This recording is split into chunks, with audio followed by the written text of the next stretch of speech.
السلام علیکم ورحمۃ اللہ وبرکاتہ۔ بسم اللہ الرحمن الرحیم والصلاة والسلام علی رسولہ الکریم۔ خواتین و حضرات، خبرنامے کے ساتھ خلیق الرحمن آپ سے مخاطب ہے۔ آج جمعۃ المبارک ہے، 12 جمادی الاولیٰ 1446 ہجری اور 15 نومبر 2024۔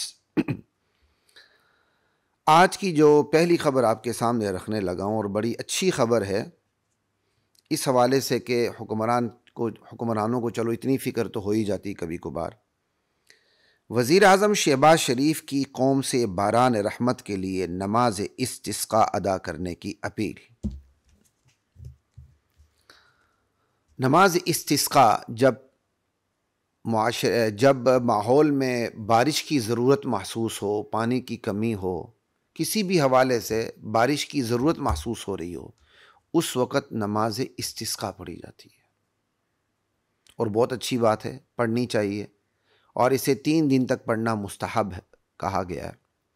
اور یہ جو نماز استسقاء ہے، اس کے لیے نہ اذان ہوتی ہے اور نہ ہی اس کی اقامت ہوتی ہے۔ اس کے لیے جنگل میں صحرا میں جایا جاتا ہے۔ اب ہمارے ہاں جنگل صحرا تو نہیں ہے، تو کسی کھلے میدان میں چلے جائیں اور نماز استسقاء ادا کریں۔ اور 2 رکعت نماز استسقاء ہے۔ فتاویٰ میں لکھا گیا ہے کہ پہلے سورۃ الاعلیٰ پہلی رکعت میں پڑھنا بہتر ہے، اور دوسری رکعت میں سورۃ الغاشیہ پڑھنا بہتر ہے۔ بہرحال کوئی بھی صورتیں پڑھی جا سکتی ہیں۔ سب سے پہلے 2 رکعت نماز پڑھی جائے گی، اور جب 2 رکعت، خیر بعضوں نے تو یہ بھی لکھا ہے کہ نماز سے پہلے خطبہ بھی ہو سکتا ہے، لیکن جو ہمارے ہاں ترتیب ہے وہ یہ ہے، نماز ادا ہوگی۔ تو نماز ادا کرنے کے بعد، اور یہ جو نماز ہوگی یہ بھی جہرن ہوگی، اونچی آواز میں قرات کی جائے گی، جیسے مغرب کی نماز میں یا جمعے کی نماز میں قرات ہوتی ہے اونچی۔ بس اس کو آپ جمعے کی نماز سے تشبیہ دے دیں، سمجھنے کے لیے آپ کو آگے آسانی ہو جائے گی۔ 2 رکعت نماز پڑھی جاتی ہے اونچی آواز میں، 2 رکعت نماز پڑھی جائے گی، اور اس کے بعد امام جو ہے وہ لوگوں کی طرف رخ کر کے کسی چیز کا سہارا لے کر، جیسے لاٹھی ہوتی ہے، عصا ہوتا ہے، تلوار ہوتی، کسی بھی چیز کا سہارا لے کر لوگوں کو خطبہ دے، نصیحتیں کرے، جس طرح جمعے کا خطبہ ہوتا ہے۔ اس میں توبہ اور استغفار کی اہمیت زیادہ بیان ہو، لوگوں کو توبہ اور استغفار کی طرف مائل کرے اور اللہ سے توبہ اور استغفار کرے، کیونکہ توبہ اور استغفار سے پھر باران رحمت ہوتی ہے، اللہ تعالیٰ کی رحمت متوجہ ہو جاتی ہے۔ اور پھر یہ کہا گیا کہ یہ جو خطبہ یہ ایسا دیا جائے جیسے جمعے کا خطبہ دیا جاتا ہے، یعنی جمعے میں 2 خطبے ہوتے ہیں، وقفہ ہوتا ہے، تو بالکل اسی طرح اس کے 2 خطبے ہوں۔ لیکن امام ابو یوسف کہتے ہیں ایک خطبہ بھی ٹھیک، امام ابو یوسف ایک خطبے کی بات کرتے ہیں۔ بہرحال 2 خطبے بھی دی جا سکتے ہیں، ایک خطبہ بھی دیا جا سکتا ہے۔ خطبے کے اختتام کے بعد اب امام جو ہے وہ رخ کرے گا قبلے کی طرف، ہاتھ اٹھا کے دعا کرے گا، ٹھیک ہے؟ اور لوگ نیچے بیٹھے ہوئے ہوں گے، کیونکہ نماز پڑھ کے بیٹھے ہیں، سن رہے ہیں، تو وہ اٹھیں گے نہیں، وہ بیٹھے ہوئے ہوں گے اور وہ آمین کہیں گے، ٹھیک ہے جی؟ اب لامالہ دعا ہوگی تو وہ اونچی آواز میں دعا ہوگی، پیچھے وہ آمین کہہ رہے ہوں گے۔ امام جب خطبے کا آغاز کرتا ہے تو امام نے ایک چادر لینی ہے، اور پھر اس کا طریقہ یہ ہے کہ چادر کو پلٹے۔ کیا مطلب؟ چادر کا جو دایاں کنارہ ہے وہ بائیں کنارے، جو چادر کا جو کنارہ دائیں کندھے پر ہے اس کو بائیں کندھے پر لے جائے، بائیں کندھے کا چادر کا جو کنارہ ہے وہ دائیں کندھے پر لے جائے، ٹھیک ہے جی؟ اس طرح پھر خطبہ دے، خطبے کے بعد کیا کہتے ہیں وہ دعا کی جائے گی۔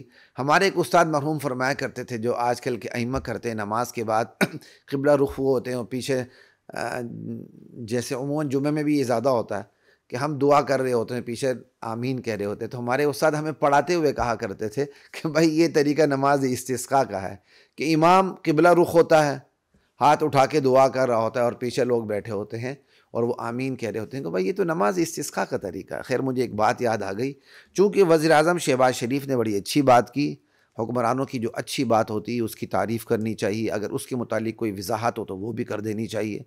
تو ہم نے، اس لیے میں نے اس کی تعریف بھی کی، اور پھر اس کا تھوڑا سا طریقہ بھی آپ کو بتا دیا۔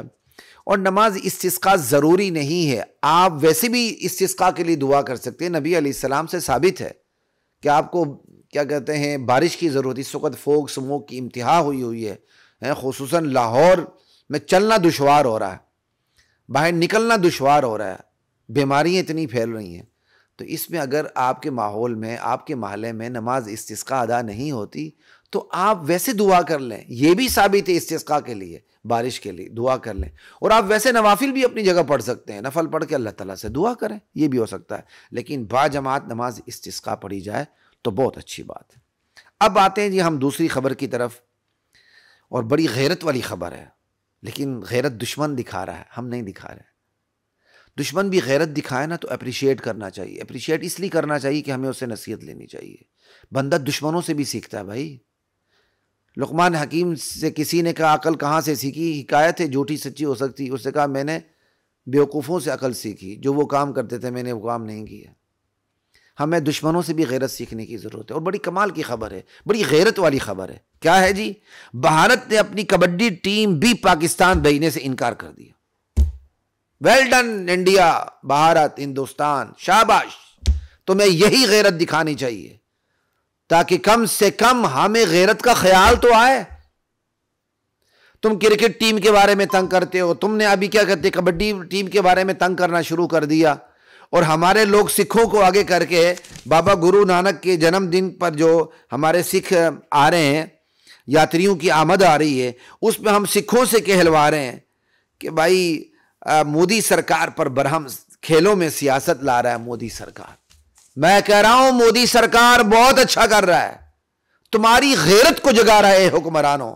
اگر تمہاری غیرت پھر بھی نہیں جاگتی، ایک چلو پانی میں ڈبکیاں لگا کے مرو، تمہیں شرم آنی چاہیے۔ ایک ہندو موتر کولا پینے والا، گائے کا پیشاب پینے والا، گائے کے پیشاب کو اپنے لیے کیا کہتے ہیں جراثیم کش آب حیات سمجھنے والا، آج اس کے اندر اتنی غیرت آ چکی ہے، بت پرست انسانی اعضاء کو پوجنے والے ہندوؤں کے اندر اتنی غیرت آ چکی ہے کہ وہ کھیلوں کے میدان میں بھی آپ کو مونچھیں دکھاتے ہیں، تاؤ دیتے ہیں، غیرت دکھاتے ہیں۔ پھر بھی اگر مسلمان کو غیرت نہ آئے، اس سے شرم آنی چاہیے۔ کشمیر میں جو ہماری ماؤں بہنوں کے ساتھ ظلم ہو رہا ہے، اور ہندوستان کے اندر ہمارے مسلمانوں کے ساتھ ظلم ہو رہا ہے، اس کا الٹیمیٹ رزلٹ تو یہ ہونا چاہیے تھا کہ انڈیا کے ساتھ نہ ہم کرکٹ کھیلیں، نہ ہم ہاکی کھیلیں، نہ ہم کبڈی کھیلیں، نہ ہم کوئی تجارت کریں۔ یہ سارے کام اس وقت ہوں گے جب ہندوستان کے اندر مسلمان اقلیتیں محفوظ ہوں گی۔ یہ کام ہم نے نہیں کیے۔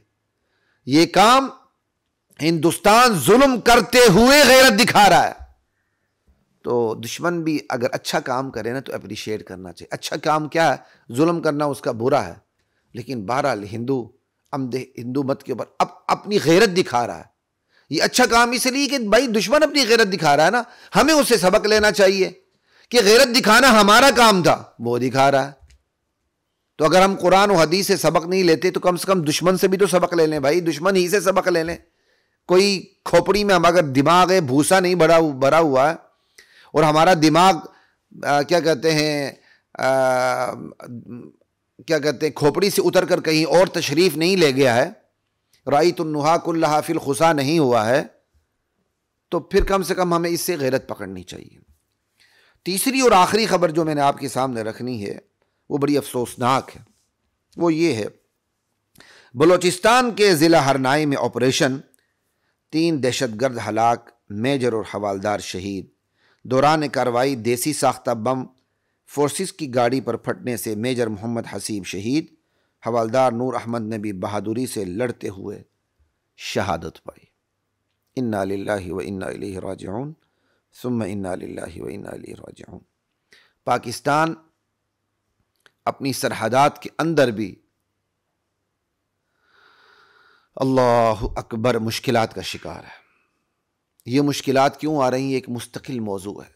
پاکستان بننے کے بعد ہم نے پاکستان کا مطلب کیا لا الہ الا اللہ کا نعرہ لگایا، لیکن ہم نے اس پر عمل نہیں کیا۔